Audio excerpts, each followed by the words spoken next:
Welcome to Things About Being a Witch I wish someone had told me before I was a witch. Always light your candles back to front. You won't get burned that way. On that note, getting burned doesn't hurt that much. Learning to put out candles with your fingers is not only more respectful to the element of fire than blowing it out, but it also looks pretty badass. You don't need to spend $300 on crystals when you first become a witch. Take that from my own personal experience. Deity work isn't as glamorous as people make it look like it is on this app. It's really exhausting and it makes you cry a lot. Getting to know the plants and every piece of greenery in your area is really unique and a beautiful thing, and I think that's what everyone should start with. You can use everything in witchcraft. Everything. Even that. Yep, even that too. Whatever you're thinking about using, you can use it. But also know why you're using it and know that certain things can be a little less fun than other to use. Witchcraft isn't scary. It's really fun and really beautiful.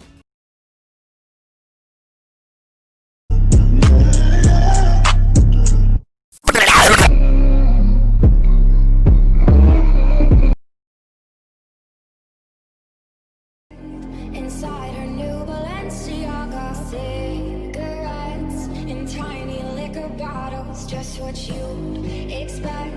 Inside her new Balenciaga, cigarettes in tiny liquor bottles, just what you'd expect.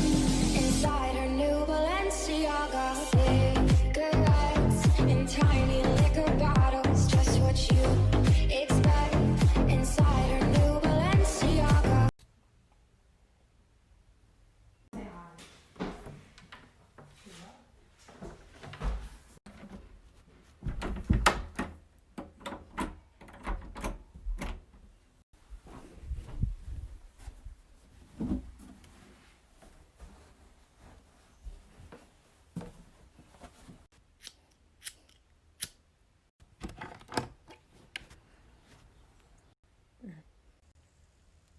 Oh, you thought I was smoking weed? No, my sister has asthma. I'm just smoke cleansing.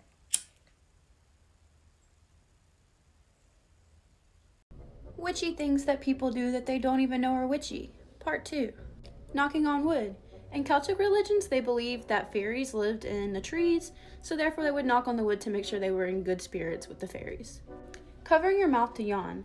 In pagan Rome, they noticed that babies were dying very young, so their thesis was that whenever you yawned, you were letting out your inner life force, and that could go into a baby and kill them.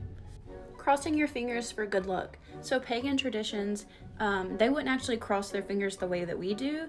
They would take their 2 index fingers and cross those in order to harness any good spirits that were coming their way. Wishing on dandelions? That's witchcraft. Stay tuned for part 3. Alright, here we go. Witchy videos to avoid on TikTok because they're likely BS part 2. As always, it's to each their own. Make up your own minds. Just trying to help you guys avoid false hope and lies. Any video that tells you to like, comment, and share, to claim and lock it in. That's really not how it works. And I don't know if you guys know this, but the more you like, comment, and share a video on TikTok, the longer it's going to stay on the For You page. These people don't care about you, they care about clout. An actual tarot reader doesn't. So they're not going to say things like that because that's not how it works. Avoid those videos. Anybody who has sage or crystals or incense burning and they say, wait, stick around, I'm going to cleanse your energy. That's also not how it works. These types of tools only work if you're in person. They cannot cleanse you through a digital screen. It's nothing more than a placebo effect. Avoid those as well. However, if you do come across somebody who says they're going to cleanse your energy and they're using a singing bowl because that uses sound and vibration, that works. Let me know if you want a part 3. And if you fall, and if you fall, hold my hand. Ooh, baby, it's a long way down to the bottom of the river. Hold my hand. Bang, bang, bang, bang, bang, bang, bang, bang, bang, bang, bang.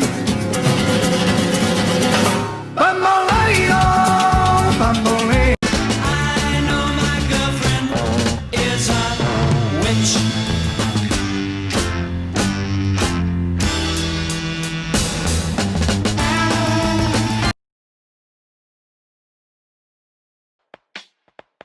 Five, six, 7, 8. Answer me in my backyard, boy. Look, it's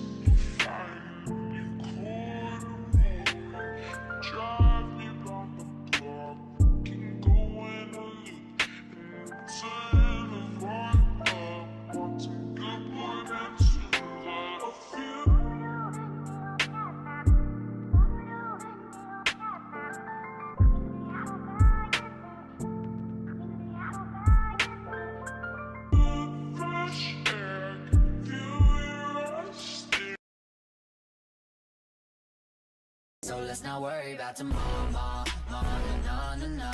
Jacob, there ain't gonna be no ta-ma-na-na-na-na-na if you don't put your fucking seatbelt belt on! You're gonna die!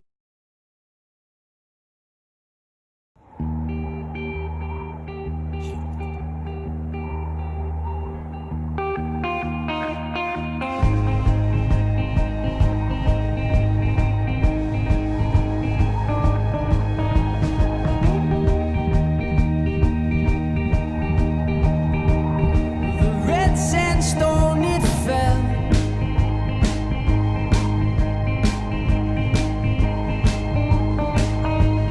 Right smack on top of Sedona Arabelle.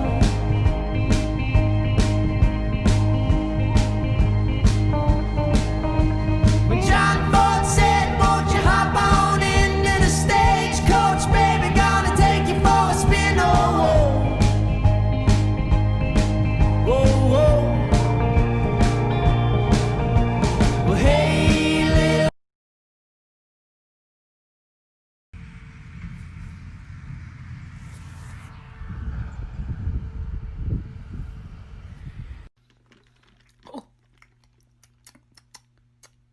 Why is it spicy? Too embarrassed to say it, but we're looking for stuff that's kind of haunted. Do you know if anything here has been owned by someone who's died tragically? Travis, I know, but like I want to just didn't. cut. Okay. You know, I have a rocking horse up there that looks like a few children may have fallen off of and bumped their head. That's good. That's Sick. great. Nice. Hello, and welcome to How to Speak Witch, Lesson 2. Let's go over some more vocabulary. Books. Shut up and take my money. Candle. Arson. Book of Shadows. No touch. Jars. Necessary. Full moon. Shit again? Alright, here we are again with another hotly requested topic. Let's go ahead and talk about pendulums. Whenever you get a new pendulum, it's important to follow some simple steps to make sure that you and your new pendulum are set up for success. First, cleanse and bond with your pendulum. You can bond with your pendulum by keeping it in your pocket, wearing it around your neck as a necklace, or sleeping with it under your pillow for a few days. Or you can keep it on your altar to ask your deities to help charge it up. After you've spent your first few days doing some bonding, it's important to get to know your pendulum's personality. Ask to see its natural yes and no movements, and then you can move on to this, a pendulum board. Once we've gone through one more round of cleansing for the board, we can go ahead and start programming our pendulum to work with it. I like to talk to my pendulum through the programming steps. I ask for up and down movements for yes, left to right for no, left cross for maybe, and right cross for a rephrase. Once you and your pendulum have bonded, you're ready to dive into divination together.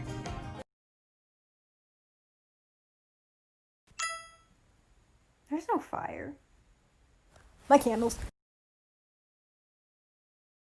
There come a soldier who carries a mighty sword. He will tear your city down, oh, lay a lie, oh, Lord. Feet taste like apple jacks. I'm looking gorgeous, licking sacks. Who made you hoes go back to crack? Hey baby, hey baby, hey baby, hey baby. Here's $20. Living with Non-Witches, Part 2. So if you didn't see Part 1, I was just making an appreciation post on the fact that I realized how much that my roommates respect my boundaries of my craft. For example, I like to go practice outside at weird hours of the night. So when either one of them hear this, at like 12:30, 1 o'clock in the morning, they don't question anything. 9 times out of 10, they like to go out on like Thursdays through Saturday. Not like every day all the time, but like one of those 3 days. But they never pressure me to go with them because one, I'm a socially anxious being who doesn't really like that kind of social interaction, especially in a pandemic. 9 times out of 10, they'll ask what I'm doing for the night, and when I just say some things, they go, Witchcraft. Bonus, when they come home, they'll ask me how my witchcraft went. How to tell if a crystal is fake. Glass is often sold as clear quartz. Clear quartz does not magnify writing. Glass does. Anything that's one perfect colour all the way around is fake. This actually is selenite, but it's been dyed. If you buy chunks like these, make sure they have rock on them somewhere. Even this fairy cavern has rock in it where it wasn't able to be fully cleaned out. If your clumps aren't rocky, they're probably fake. This is really common with amethyst for some unknown reason, but when you do look at the rock, look along the seam where it just meets the crystal, because sometimes you can see glue, where they've glued plastic fake amethyst to plastic fake rock. When you buy crystal balls or crystal points, always check for air bubbles. If it's got air bubbles, it's fake. Swirly bits are good though. If it's heavy, it's more likely to be real. It's just too perfect, it's fake. Okay, so I have a really quick and easy luck spell. Now ignore my hair, I just got out of the shower. So what you need is just a little shiny penny, the most shiny one you can find, and wash it in your moon water. And then on the next full moon, go under the moon and hold it under there and say, "Bind be gone, problems be away. Good luck I summon, come to me and stay. Fortune, happiness, safety, and luck, all be with me. So long as I have this penny, so mote it be." And then all you have to do is just keep this penny with you in your wallet or purse or pocket, or even in a little sachet with some crystals or protection herbs, luck herbs, some cinnamon, literally just anything that you feel will just bring more help to bringing you luck. So I hope this helped.